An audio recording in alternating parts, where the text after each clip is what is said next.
right, hey everyone, let's squeeze in a weather for Weather Geeks on this Monday evening. We took Friday evening off from Weather Geeks with a beautiful weekend forecast, and what a weekend it turned out to be. I mean, it was just sensational, especially Saturday. A little warm for some people's liking on Sunday, although it was great pool weather, that is for sure. The humidity was a non-story over the weekend, but boy, was it a story today. I stepped outside after the 6 o'clock news to move my car, and it is gross outside. I mean, it's really, really muggy. We have dew points that have risen out of the lower 50s and into the middle and upper 60s over the last 20 hours or so. So that very dry air mass over the weekend has been replaced by a much more moisture-laden air mass. All right, I kind of thought this would turn out worse than it ended up being, at least for the initial round of storms pushing through.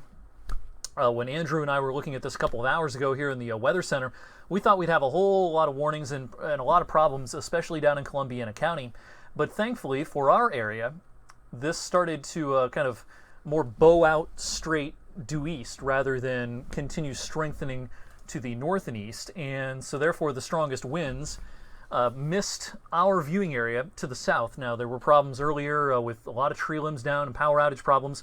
Toronto, Ohio, and then heading across into the rest of the panhandle of West Virginia, Steubenville, Wheeling, Weirton, and then heading across into western PA as well. But when this came up into Columbiana County, we had a gust of wind and certainly some vivid lightning and some rain for a time around East Liverpool and surrounding areas, but for the most part, it was not that big of a deal. All right, so for the rest of the evening, we're going to keep an eye on this round, which is out to the west. We're going to get a break in the action. We're just going to rain a little bit here for the next hour or so.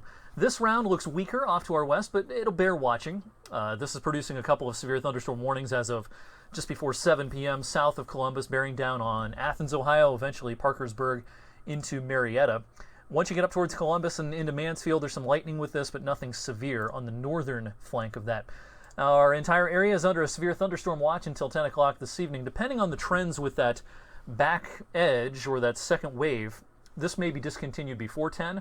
It just kind of depends on what the trends are, I think, as we go through the 7 and especially the 8 o'clock hours. If we don't see many warnings north of I-70, they may discontinue the watch for areas primarily north of I-70 before that original expiration time of 10 p.m. Well, if you didn't like the dew points today, just hang in there one day. Tomorrow's going to be better. Now, it's not going to be quite as dry of an air mass as we had over the weekend, but some of these 50s dew points out here are, in fact, going to head our way as we go into the overnight hours tonight and especially into Tuesday. All right, high-res futurecast for this evening shows that second round impacting parts of our area, maybe right around 10 to 11 or so.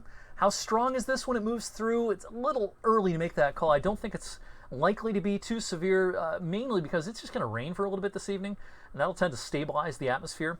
So while we could see a gust of wind and some briefly heavy rain with that second round, I'm not real concerned about a widespread severe weather outbreak with this second round, but again, I'll keep you updated, of course, throughout the evening on social media. Then we'll say goodbye to the rain, and we are high and dry for your Tuesday, and it's going to be a nice day tomorrow. In the wake of our front, a partly to at times mostly sunny sky, again, those lower dew points.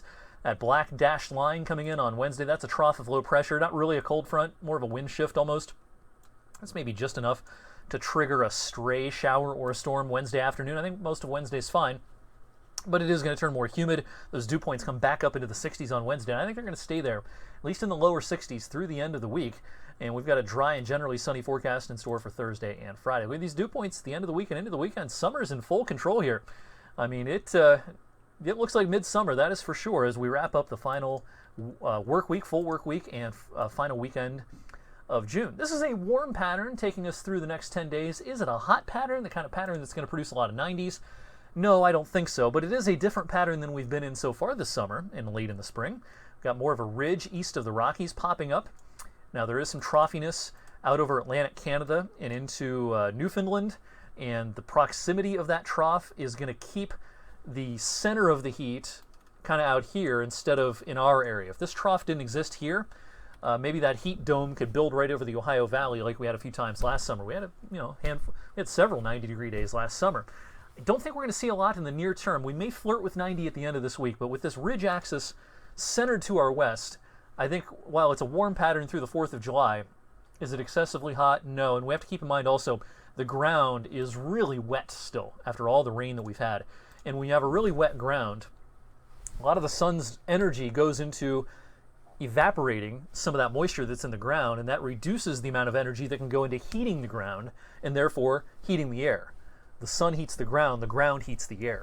And so when you have a very soggy ground, it's tough to get it really hot because so much the sun has to work so hard to evaporate some of that moisture before it can heat the ground. So in the 8 to 14 day outlook, yes, it looks warmish, but again, I don't see a lot of 90 plus days coming our way anytime soon. As far as precipitation in the longer range, not a real strong signal here. I doubt we see a super wet pattern. Does it look excessively dry or abnormally dry in the longer range? No. Again, it's kind of a neutral signal, I think, as we head into the first week or two of July. That'll do it for tonight's weather for Weather Geeks. Look for more updates from me throughout the evening on that next round of storms off to our west, and have a great Monday night.